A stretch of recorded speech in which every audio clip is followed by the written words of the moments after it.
జన్ముడి కడుపున పుట్టడం దురదృష్టకరము, నిజామాబాద్లో చెల్లని రూపాయి ఇక్కడ ఎలా చెల్లుతుంది, ఇవన్నీ కూడా ఇవాళ బీఆర్ఎస్ నాయకులు ఆవిడ మీద విమర్శలు చేస్తున్నారు. బీఆర్ఎస్ పార్టీ కవిత గారిని విమర్శిస్తున్నారు అంటే అందులో ఏం లేదు.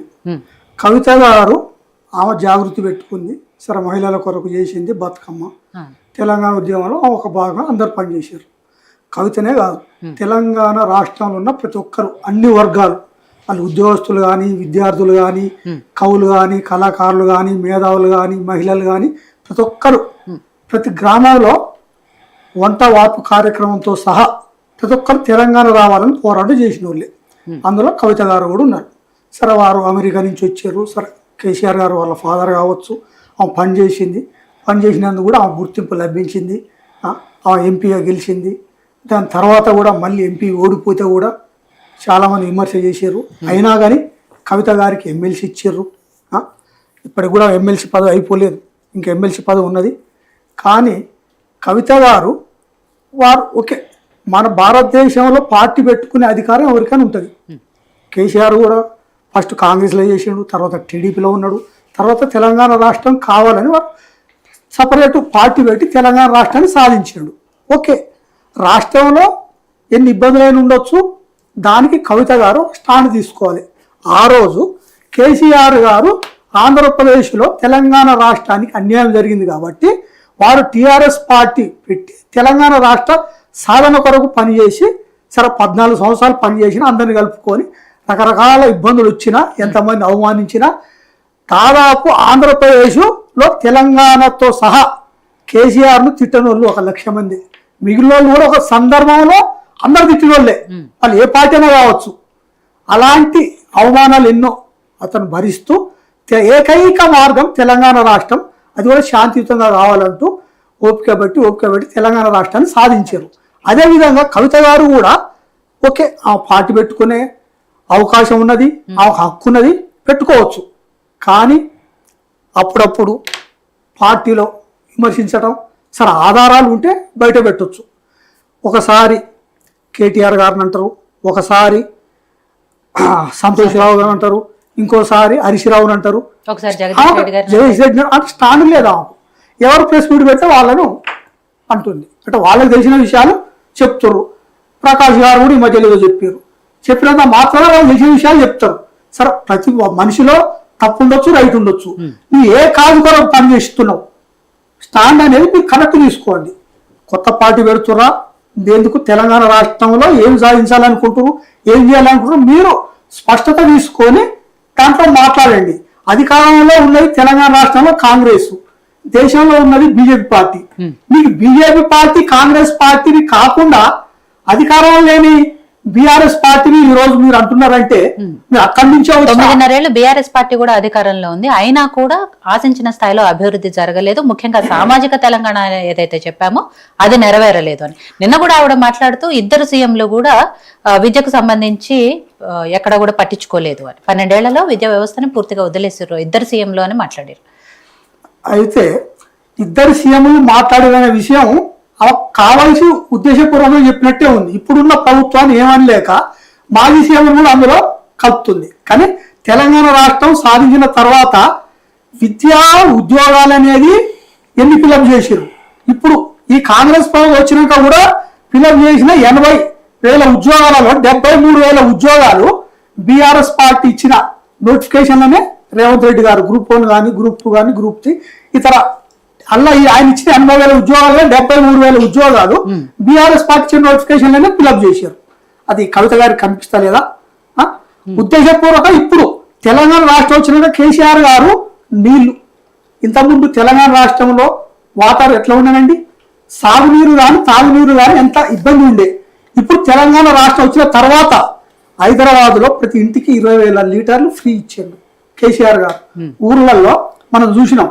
తెలంగాణ వచ్చిన తర్వాత 4 ఏళ్ల తర్వాత వాటర్ సోర్స్ ఎట్లా ఉన్నది. ఫర్ ఎగ్జాంపుల్ మా తుంగతుర్తి, ఎండాకాలం వస్తే మాకు తాగనీకి నీరు లేదు. ఎక్కడ బావులు ఉన్నా ఏరున్నా అక్కడ బావులకు వెళ్ళి పైపులు వేసుకొని తాగునీరు ఇళ్లలోకి వచ్చేది. అట్లాంటి తెలంగాణలో ఎండాకాలం అండి రవి పంట కూడా పంటలు పండినాయి చూసినాం మనం. భారతదేశంలో మొదటి స్థానం తీసుకుపోయిన పంటలు ఉన్నాయి. సాగునీరు, తాగునీరు, కరెంటు, విద్యా వ్యవస్థలో విద్యలో కూడా తెలంగాణ రాష్ట్రం ఏ విధంగా గురుకులాలు ఉన్నాయి, ఎన్ని ఇచ్చినాం మనం. అందులో ఇంతకుముందు ఆ గురుకులాల్లో ఎవరు జాయిన్ అయితే వాళ్ళు కాదు. కానీ తెలంగాణ రాష్ట్రం వచ్చినాక ఆ సీట్ల కొరకు ఎంత ఫైవ్ రోల్ చేసిరు, దాని ఎంత కాంపిటీషన్ ఉందనేది ప్రజలందరికీ తెలుసు, విద్యార్థులకు తెలుసు. కాబట్టి తెలంగాణ రాష్ట్రం వచ్చిన తర్వాత కేసీఆర్ గారు 9.5 సంవత్సరాలలో ఎంత చేయాలి, ఏం చేయాలి, కాళేశ్వరంతో సహా కొత్త బండ్లు అన్ని నిర్మిస్తూ ఇంకా ఏం కావాలనే దానికి వాళ్ళు పని చేయాలా, మళ్ళీ గెలుస్తాం అనుకుర్రు, చేద్దాం అనుకుర్రు. వాళ్ళు నిరంతరం అభివృద్ధి చేసే పని మీదనే ఉన్నారు తప్ప కావాల్సి ఉద్దేశపూర్వకంగా సొంతంగా ఏ పని చేసుకోలే, ఏం చేసుకోలే. కేసీఆర్ గారు ఓన్లీ తెలంగాణ కొరకు అభివృద్ధి కొరకే పని చేస్తారు, పని చేస్తుంది కూడా. తెలంగాణ రాష్ట్రాన్ని డెవలప్ చేస్తూ భారతదేశం కూడా అందులో తెలంగాణ రాష్ట్రం లాగా దేశాన్ని కూడా డెవలప్ చేయాలనే ఉద్దేశంతో వాళ్ళు బీఆర్ఎస్ పార్టీ స్థాపించి అందరూ కప్పుకొని పోతున్నారు. కేసీఆర్ గారిని తిట్టడం ఈ రోజు ఒక్క కవితే కాదండి, పక్కన ఉన్న వాళ్ళ అన్న కూతురు కానీ అల్లుళ్ళు కానీ ఆయన పక్కన ఉన్న పోయిన వాళ్ళు. ఇప్పుడు కేకే గారు ఉన్నారు, కేకే ఎవరో తెలియదు, వచ్చిండు. ఆలయ నరేంద్ర ఉన్నాడు, ఆయన జీవితంలో బిఏ పార్టీలో టైగర్ ఏం కాలే. కానీ కేసీఆర్ వలన ఆయన ఎంపీని చేసిండు, మంత్రిని చేసిండు. ఇట్లాంటి చరిత్ర విజయశాంతి ఉన్నది. జీవితంలో ఏం కాలే. కానీ ఆయన మెదకులో ఉన్న సీటు త్యాగం చేసి మహబూబ్నగర్కి వెళ్ళి ఎంపీని చేసిండు. అంటే కేసీఆర్ త్యాగాలు చేసుడు, వేరే వాళ్ళకి అవకాశాలు ఇచ్చుడు ఆయన ఎప్పుడైనా చేస్తూనే ఉంటాడు. సరే కవిత గారు వాళ్ళ ఉద్దేశంలో ఏమున్నదో, బీఆర్ఎస్ పార్టీ అనేది ఒక తెలంగాణ రాష్ట్రం వరకు పనిచేసింది. అదేవిధంగా కవిత గారు కూడా ఉద్దేశం ఏంటో పార్టీ పెట్టుకుని ఏం చేద్దాం అనుకుంటూ చేయొచ్చు, వేరే వాళ్ళతో పొత్తు పెట్టుకోవచ్చు, కలిసిపోవచ్చు కాదంటే.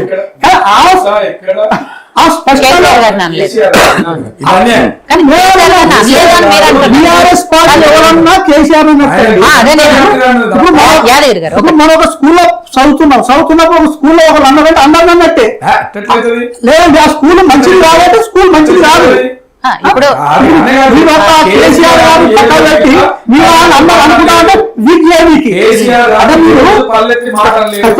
విద్యాలయంలో విద్యా వ్యవస్థను పట్టించుకోలేదు అంటే అది ఎవరిని అన్నట్టు?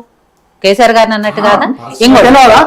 మీరు అన్నట్టు ఆ పార్టీ ఉన్నప్పుడు అవినీతి జరిగింది, హరీష్ రావు గారు అవినీతి చేశారు అంటే అది ఆ పార్టీని అన్నట్టే కదా, ఇండైరెక్ట్ గా కేసీఆర్ గారిని అన్నట్టే కదా.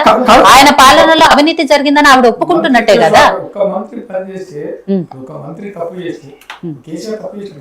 ఇప్పుడు కాంగ్రెస్ లో ఒక మంత్రి సపోజ్ తప్పు చేశాడు, ఆ మంత్రి మాత్రమే తప్పు చేశాడు అన్నమ్మా. కాంగ్రెస్ పార్టీలో అవినీతి జరిగిందమ్మా.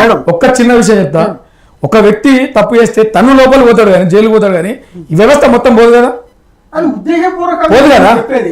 ఇప్పుడు మనం చూస్తున్నాము, ఏ మంత్రి తప్పు చేస్తే ఆ మంత్రి శిక్ష అనుభవిస్తుండు, అంతే తప్ప అందరూ ఏ కదా, అందరు పోరు కదా. బీఆర్ఎస్ పార్టీలో కేసీఆర్ అట్లా కాదు, అట్లా తప్పదు. కేసీఆర్ ను ఏ రోజు అనలేదు, అనని కేసీఆర్ గురించి చెప్పకండి మీరు.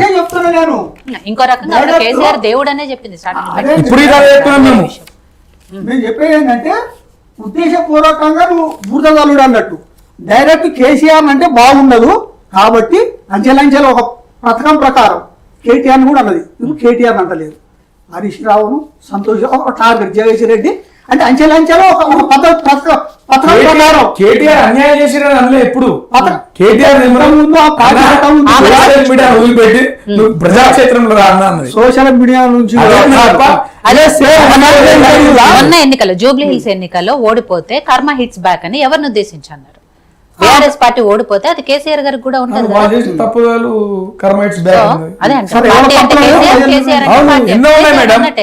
ఉద్యమకాలకు ఎంతో అన్యాయం చేసింది. ఆ మాటకు వస్తే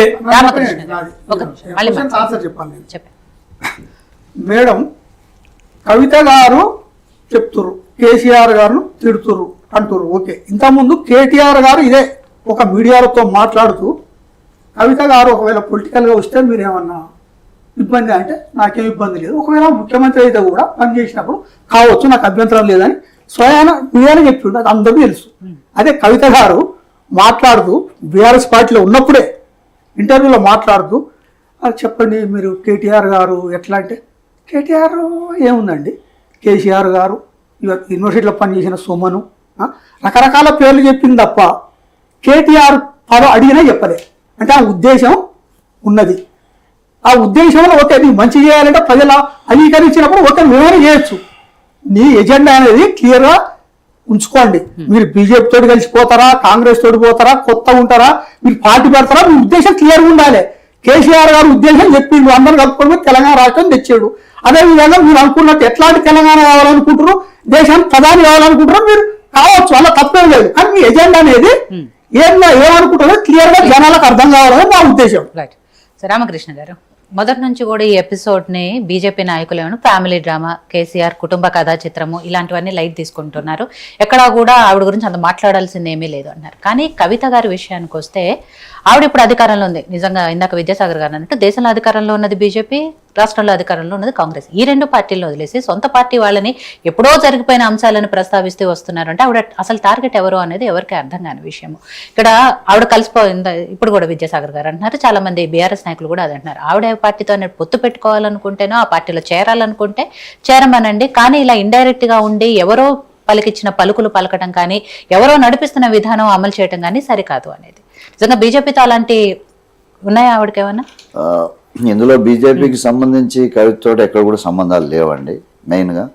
ఇంకోటి, ఈ విషయాలు చూసుకున్నట్టయితే మనకు దేశంలో కూడా ఎక్కడైతే కుటుంబ పార్టీలు ఈ రోజున కుటుంబాలతోటి పార్టీలు అనేవి వచ్చాయో, ప్రతి కుటుంబంలో కూడా ఈ కుటుంబ పార్టీల వివాదాలు అనేవి ఉన్నాయి.